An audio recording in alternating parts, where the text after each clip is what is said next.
geste peut sauver une vie, une information peut éviter un drame. Bienvenue à Sécurité civile et population, votre magazine d'information, de formation et de sensibilisation. Le numéro 180 commence maintenant.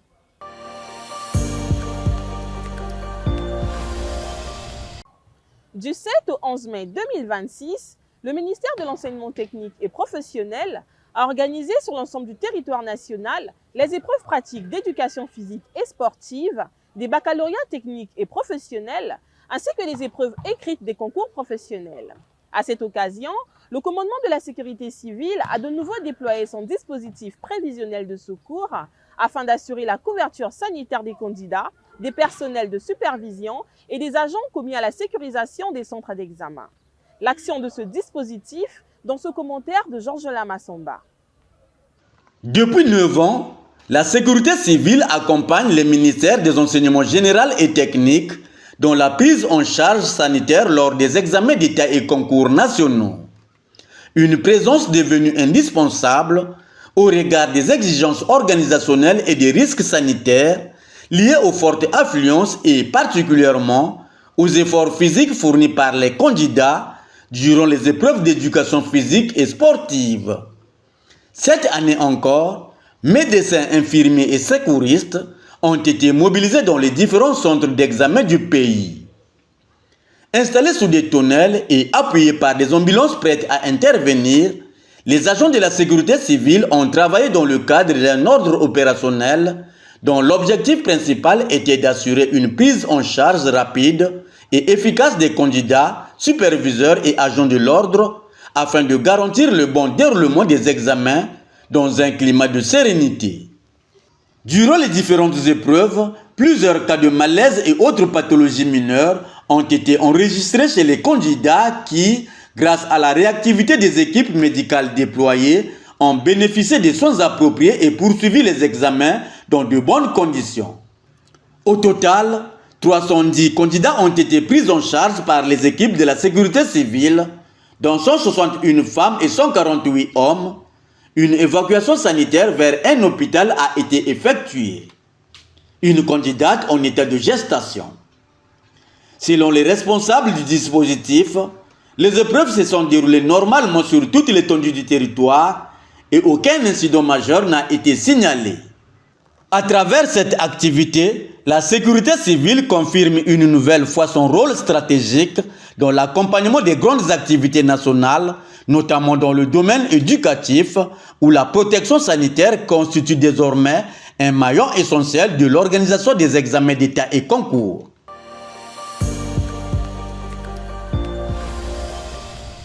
À Kintélé, le samedi 25 avril 2026, le commandement de la sécurité civile veillait en première ligne à la sécurité des festivaliers du tremplin beauté hip-hop organisé par l'Institut français du Congo en sigle IFC. Entre vigilance constante, anticipation des risques et capacité d'intervention immédiate, immersion avec le médecin-lieutenant de police d'Elisa Lafleur d'Onyama. Véritable vitrine de la scène urbaine émergente, des tremplins beauté hip-hop a rassemblé le samedi 25 avril 2026 à Kintélé une foule nombreuse venue célébrer le slam, le R&B, la danse et les nouvelles tendances du hip-hop. Un rendez-vous culturel d'envergure marqué par une forte mobilisation de partenaires institutionnels et culturels ainsi qu'un engouement remarquable du public. Mais derrière cette effervescence artistique, un objectif clair, garantir la sécurité de tous. Pour ce faire, le commandement de la sécurité civile, sollicité par l'Institut français du Congo, a déployé un dispositif prévisionnel de secours conséquent adapté à l'affluence et aux risques inhérents aux grands rassemblements. Malaise, blessures, mouvements de foule ou départ de feu. Armé de médecins, infirmiers et secouristes, ce dispositif était soutenu par un véhicule de premier secours de type PS1000, capable d'intervenir aussi bien sur des urgences médicales que sur des débuts d'incendie. Tout au long de l'événement, les équipes sont restées en alerte, assurant une veille sanitaire et sécuritaire permanente. Avec 24 prises en charge au total, pour des cas bénins rapidement résolus, le dispositif a pleinement rempli sa mission, sans incident majeur. Un résultat qui traduit la réactivité et la parfaite coordination des équipes de la sécurité civile, conjuguée au respect des consignes par les organisateurs et le public. Une mobilisation efficace qui illustre, une fois encore, la capacité opérationnelle des services de secours à sécuriser des grands rassemblements. Il y a 3 disciplines qui ont été représentées sur scène. La première, le slam, la deuxième, la danse, et la troisième, les musiques urbaines, dans lesquelles on fait rentrer le R&B, la nouvelle pop ou le rap.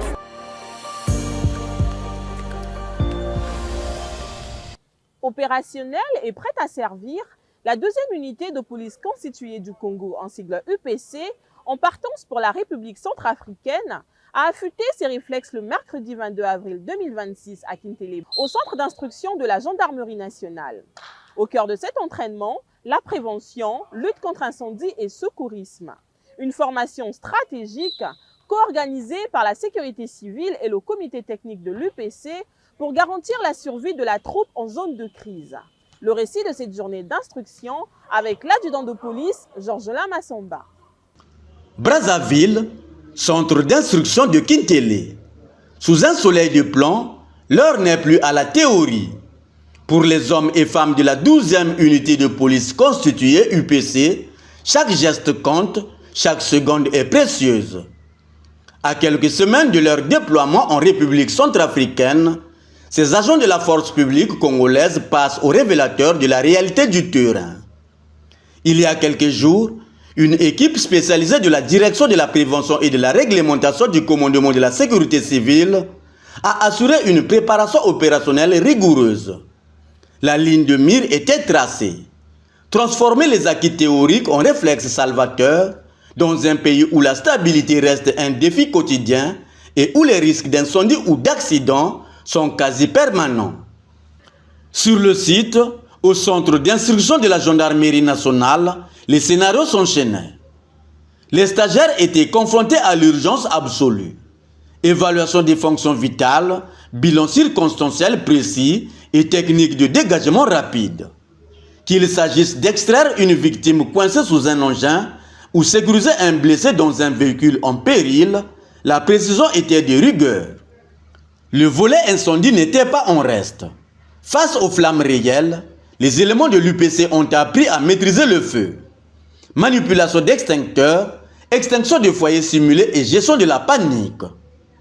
La formation visait une efficacité totale face aux sinistres pouvant survenir sur le théâtre d'opérations internationales.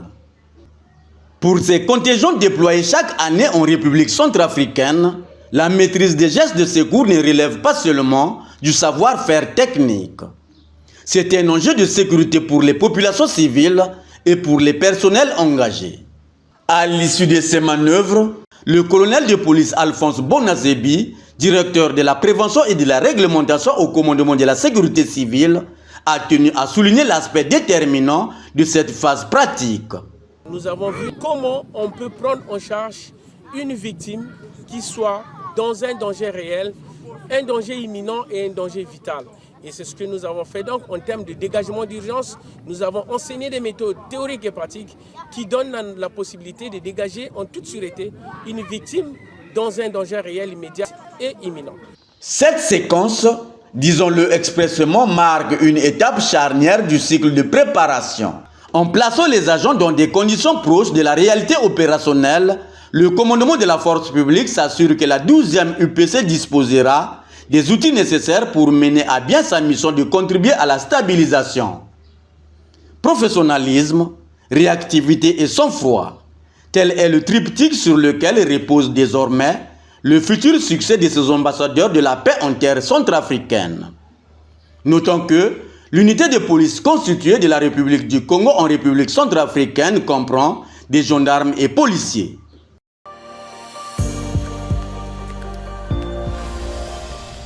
Cap cette fois-ci sur Talangaï, dans le 6e arrondissement de Brazzaville, où l'unité polyvalente d'intervention du commandement de la sécurité civile est intervenue pour neutraliser le risque posé par un Auguste Manguier. Alliant technicité et protection des biens, cette opération de proximité a permis de sécuriser les infrastructures environnantes. Une intervention décryptée par le brigadier chef Krishna Kaya Mapebe. Cet arbre, un vieux manguier ayant atteint une hauteur excessive, développait un branchage dense, envahissant et dangereux. En effet, certaines de ces branches s'enchevêtraient avec les lignes électriques de la Société Énergie électrique du Congo, présentant ainsi un risque potentiel d'électrocution, de court-circuit, d'incendie, notamment en période de vents violents et autres intempéries. En plus, la proximité immédiate des habitations accentuait davantage le niveau de risque. Consciente de la menace, la propriétaire de la parcelle a saisi officiellement le commandement de la sécurité civile pour une intervention spécialisée. Cette démarche s'inscrit dans une logique de prévention des risques domestiques et urbains, de plus en plus cruciale dans les zones à forte densité résidentielle. En réponse, les services compétents ont rapidement déployé l'unité polyvalente d'intervention UPI, reconnue pour son expertise dans les opérations en hauteur et les situations complexes impliquant des structures végétales à proximité de réseaux sensibles. L'équipe est intervenue avec des moyens adaptés, notamment une échelle pivotante automatique permettant un accès sécurisé aux parties élevées de l'arbre, ainsi que des tronçonneuses professionnelles pour assurer un découpage précis et contrôlé.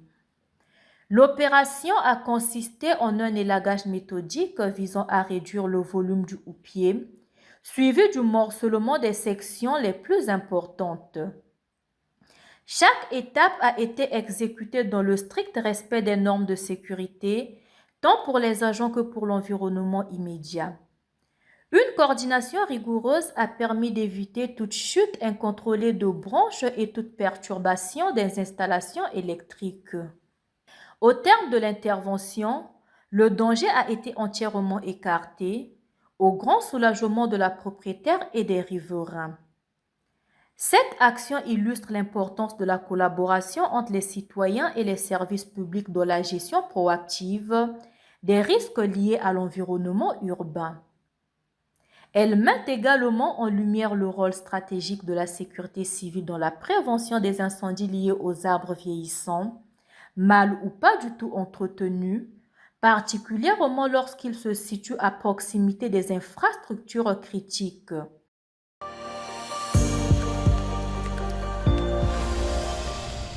Alors que la science déploie chaque jour des horizons inédits, elle engendre simultanément des défis technologiques complexes, imposant une vigilance et une maîtrise accrue. C'est dans cette veine de sensibilisation que les futurs experts de l'école du numérique et de l'intelligence artificielle ont été reçus le lundi 20 avril par les sapeurs-pompiers du centre-ville de Brazzaville. Entre démonstrations techniques et échanges stratégiques, retour sur cette visite guidée avec le brigadier Béni Laetitia Ewani. Cette matinée du 20 avril 2026, au centre de secours principal des sapeurs-pompiers du centre-ville de Brazzaville, l'ambiance habituelle est bien au rendez-vous. Pourtant, entre le va-et-vient des engins rouges, une nouvelle dynamique s'est installée. Celle de la curiosité et de la découverte pour ces étudiants de l'école du numérique et de l'intelligence artificielle ENIA, accompagnés d'un encadreur venu vivre une immersion au cœur de l'action quotidienne des sapeurs-pompiers. Le temps a été donné dès leur arrivée. Chaque membre de l'équipe pédagogique mobilisée avait une mission précise: transmettre, expliquer, démontrer. Très vite, une métamorphose. Pour ces futurs experts en algorithmes, l'écran a laissé place au terrain. Gestes de premier secours, manipulation d'extincteurs, découverte des engins d'intervention soigneusement alignés, apprentissage et intériorisation du numéro d'urgence, le 118 et sa procédure d'utilisation. Chaque séquence est pensée pour allier pédagogie et pratique. Moment fort de cette immersion, le passage dans la salle de vidéo-projection où images et témoignages viennent donner vie aux missions des sapeurs-pompiers. Une plongée visuelle suscitant admiration et prise de conscience face à la complexité d'un métier souvent méconnu. Pendant près de 2h30, les visiteurs ont communié avec les réalités d'un engagement exigeant. Une expérience qui a bousculé les idées reçues. Car derrière certaines incompréhensions du public se cache souvent un déficit d'information. Ici, le savoir s'est mué en un pont entre la population et ses professionnels de l'urgence et du secours. Au-delà de cette visite, c'est tout un concept qui se dessine. Les casernes des sapeurs-pompiers ne sont plus seulement des bases opérationnelles. Elles deviennent de véritables espaces de sensibilisation et d'assimilation ouverts à tous. Un lieu où se construit, pas à pas, une culture de sécurité civile. Au total, 62 participants de l'école du numérique et de l'intelligence artificielle ont pris part à cette activité d'abreuvage. Une simple demande adressée au commandement de la sécurité civile aura suffi pour transformer ces visiteurs en relais de prévention capables, à leur tour, de diffuser les connaissances et les bons réflexes au sein de leur famille et environnement. Une expérience enrichissante à la croisée du savoir, de l'engagement et de la citoyenneté. On fait ça en théorie, mais la pratique, on n'en a pas encore.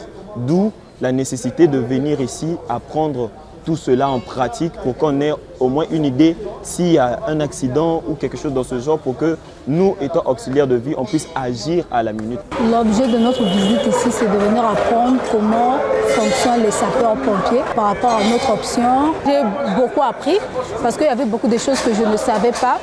Je me disais que le rôle des sapeurs-pompiers, c'était juste d'éteindre les incendies, mais ils sont là aussi pour sauver, tel qu'une personne peut s'étouffer. Ils savent quelle position ils peuvent mettre pour ne pas aggraver la situation. Nous sommes une école qui a en son sein plusieurs filières. Nos apprenants reçoivent une formation théorique. Nous avons voulu associer la théorie et la pratique. Nous avons des apprenants qui font la santé pour qu'ils s'imprègnent des activités que vous réalisez ici. Nous avons été très bien reçus. Nous avons sillonné les ateliers. Tout s'est bien passé. Les étudiants étaient très contents d'être renseignés par rapport à ce qui se passe ici. Changement de décor, mais même mission d'immersion. Après Brazzaville, place à Pointe-Noire dans la ville Océane, où la caserne des sapeurs-pompiers de kilomètre 4 a ouvert ses portes à l'école canadienne de management pour une séance de découverte exceptionnelle. Le brigadier Béni Laetitia Ewani nous en décline de nouveau les temps forts. Ce sont au total 36 participants, dont 34 étudiants de la filière qualité, hygiène, sécurité et environnement, QHSE, et 2 encadreurs de l'école canadienne de management qui ont franchi les portes du centre de secours principal des sapeurs-pompiers du kilomètre 4 à Pointe-Noire. Reçus par le commandant territorial de la sécurité civile, ces futurs experts de la gestion des risques ont immédiatement été briefés sur les enjeux de cette immersion avant de rejoindre les ateliers techniques conçus spécialement pour l'occasion. Pour ces futurs techniciens QHSE, l'objectif dépassait la simple curiosité, confronter leurs connaissances théoriques à la réalité brute du terrain. De la découverte des engins d'intervention à l'exploration des recoins de la caserne, l'univers des héros du feu s'est révélé à eux dans toute sa complexité. Mais le clou de la visite résidait dans la pratique. Manipulation d'extincteurs, déploiement de lances à débit variable ou encore apprentissage des gestes de premier secours. Rien n'a été occulté. Sous l'œil vigilant des sapeurs-pompiers, les étudiants se sont exercés au relevage, au brancardage ainsi qu'à la maîtrise des positions d'attente. Une véritable leçon de survie et de réactivité. Ces moments de partage ont suscité une vive adhésion, marquant durablement les esprits des jeunes étudiants et de leurs formateurs.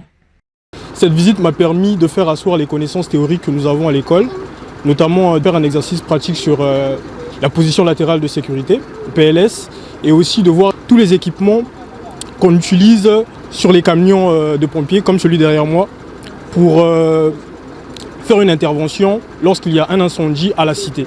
Merci beaucoup aux sapeurs-pompiers de Pointe-Noire. Votre travail est très passionnant, très humain et bénéfique pour chacun de nous.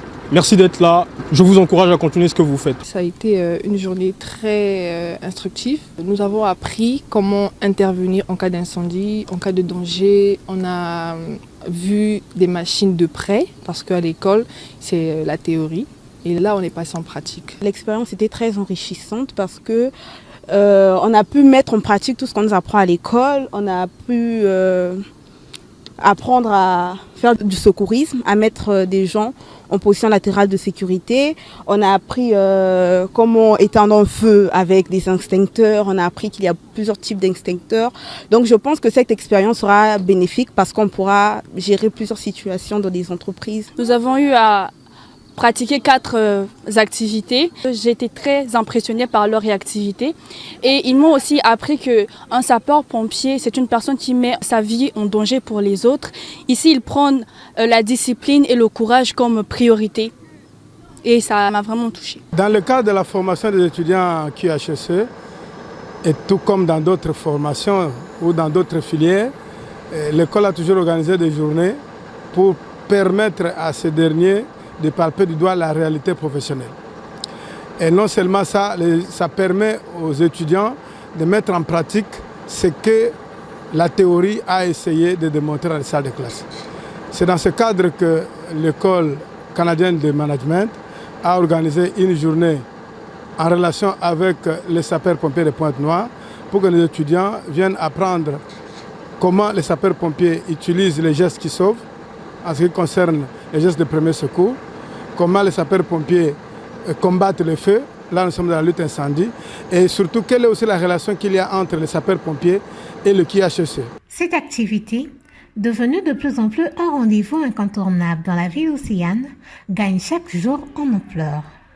Elle illustre l'essor d'une véritable culture de sécurité civile au sein de la population. L'ambition, affirmons-le avec force et sans détour et sans voile, faire de chaque citoyen, au sein de chaque famille, un maillon essentiel de la chaîne de secours. C'est sur cette vision d'avenir, immortalisée par une photo de famille, que s'est refermée cette immersion au cœur du quotidien des soldats de la vie.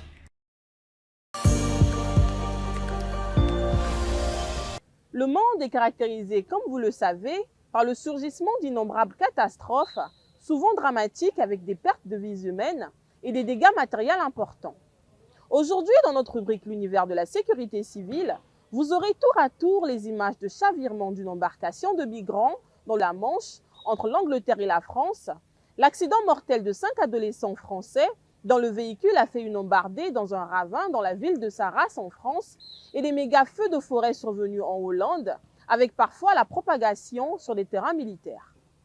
C'est le 3e drame mortel en un mois dans la Manche. 2 femmes migrantes sont décédées dimanche matin 3 mai dans une embarcation surchargée qui s'est échouée sur une plage du Pas-de-Calais. Elles auraient une vingtaine d'années et seraient d'origine soudanaise d'après la préfecture du département. Les 2 femmes étaient dans un small boat transportant environ 82 personnes. Dans le détail, l'embarcation a pris la mer dans la nuit du samedi à dimanche vers 1h30 du matin depuis le sud de Neufchâtel-Ardelot. Selon la préfecture, le moteur n'a pas démarré et le canot a commencé à dériver. Les 2 victimes ont été retrouvées décédées dans le bateau. Elles ne sont pas mortes noyées, mais vraisemblablement étouffées lors d'un mouvement de foule, a ajouté la préfecture. 17 personnes ont été prises en charge et ramenées à Boulogne-sur-Mer par la gendarmerie maritime. Il restait 65 personnes à bord quand le canot s'est échoué sur la plage, qui ont ensuite regagné la côte. 14 personnes sont en urgence relative, 5 ont été évacuées vers des hôpitaux et 3 autres sont en urgence absolue, notamment avec des brûlures dues à un mélange de carburant et d'eau de mer, selon la préfecture du Pas-de-Calais. Personne n'a les vraies solutions et c'est dramatique, on est chagriné de voir ces jeunes personnes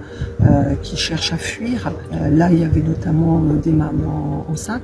J'ai entendu parler d'une maman enceinte qui avait un autre enfant avec elle. Depuis un mois, les tragédies s'enchaînent sur le littoral du nord de la France. Le 9 avril, 4 migrants, 2 hommes et 2 femmes, sont morts emportés par les courants. Le 1er avril, 2 autres exilés sont décédés au large de Gravelines en tentant de rejoindre le Royaume-Uni. En comptant ce drame, depuis le début de l'année, 8 migrants ont perdu la vie en essayant de rejoindre les côtes anglaises. Leur véhicule a chuté de 25 mètres au fond de ce ravin. Puis la voiture s'est embrasée, ne laissant aucune chance aux 5 jeunes. de 17 à 19 ans, qui l'occupait. Un drame qui a choqué tout le monde dans ce village de 2500 habitants. C'est triste, j'en ai pas dormi la nuit. On est sous le choc, hein. C'est horrible. Moi, je me mets à la place des parents. Hein. Moi, j'ai des jeunes aussi et le cœur fait qu'un tour. Hein. Il aura fallu 48 pompiers suréquipés pour extraire le véhicule. Très difficile d'accès. Les spécialistes du secours en montagne et milieux périlleux sont descendus sur corde et ensuite ont sécurisé les lieux et permis aux autres sapeurs-pompiers qui, eux, ont traité l'incendie de pouvoir intervenir. Un groupe d'amis originaires du Rhône partis se baigner dans les gorges de la Canse. Ils étaient 12 au total. 3 véhicules à emprunter cette route sinueuse et étroite. Les accidents y sont rares, mais selon les habitants, il faut conduire avec prudence. C'est pas une route où on peut rouler à 90. C'est une route qui date depuis des lustres. Et elle a toujours été. Hein. Elle est dangereuse. Parce qu'il y a les vélos qui passent et tout. Et normalement, il faut se méfier. Les 7 autres amis, sous choc, ont été pris en charge par les psychologues. La cellule d'urgence médico-psychologique a été armée hier. Ils ont travaillé jusque tard dans la soirée pour prendre en charge les proches. Selon les témoignages recueillis par les gendarmes, le véhicule roulait à vive allure. Ce n'est pas exceptionnel pour nous de voir ce type de végétation, ce type de problème, de points chauds, de lutte contre un feu qui couve dans le sous-sol.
Chers téléspectateurs, une fois n'est pas coutume. Aujourd'hui, nous avons l'heureux plaisir de vous faire vivre les épisodes du triple mariage de notre collègue commentatrice, le médecin lieutenant de police Koussibila Medna Karel. En effet, elle a célébré et consacré, selon nos coutumes, devant l'officier d'état civil et devant Dieu, son union avec M. Ikama Marien Wolfgang. À travers les images qui vont suivre, nous vous laissons vivre ces 3 événements.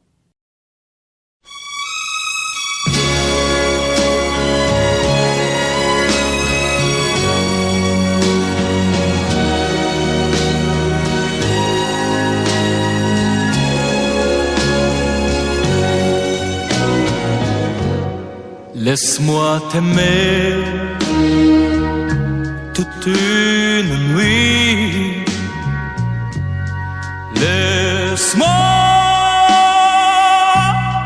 toute une nuit faire avec toi le plus long, le plus beau voyage. Oh, oh, veux-tu?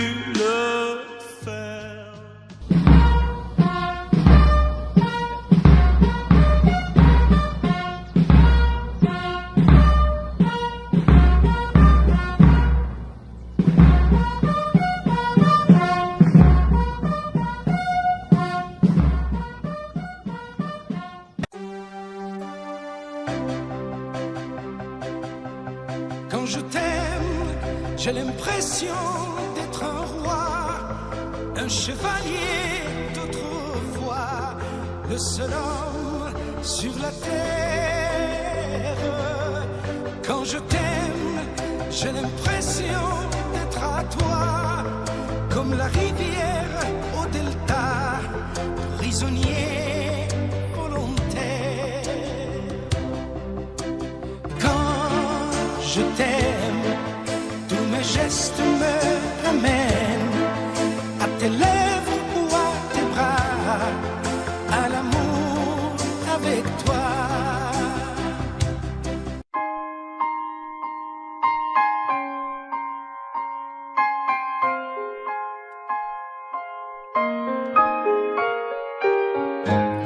Love like this, it's hard to find. When you do, it overflows. Got me staring in your eyes. Sometimes I forget it shows. Your eyes, they're sad, full of pain, like someone remembering someone they've loved all their life. La prévention reste notre meilleure protection. Merci d'avoir suivi Sécurité civile et population. Ce numéro 180 a été sous la supervision du commandement de la sécurité civile, à la prise de vue l'adjudant-chef de police Rodrigue Théolo et au montage Mardoché Mokemiabeka. Restez prudents et à très bientôt.